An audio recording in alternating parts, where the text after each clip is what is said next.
Ada ke esko pemuda PAS yang pernah straight A dalam SPM? Mestilah ada, takkan tak ada.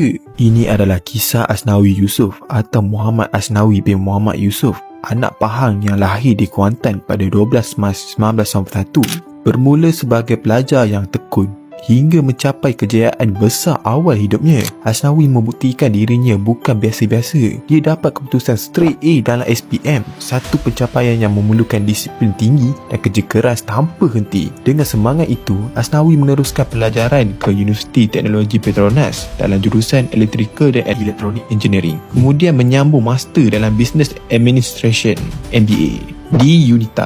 Kini beliau menjadi trainer Certificate Professional Image Consultant (CPIC) dan menjawat jawatan sebagai Esko Pemuda PAS Malaysia, memberi suara kepada generasi muda. Perjalanan beliau yang bermula dari kejayaan akademik kini berkembang menjadi dedikasi kepada masyarakat. Dari kisah Asnawi ini, kita belajar bahawa kejayaan sebenar bukan hanya pada angka A di atas kertas, tetapi bagaimana kita menggunakan kejayaan itu untuk memberi inspirasi kepada orang lain. Apa pendapat korang tentang kisah ni? Komen di bawah.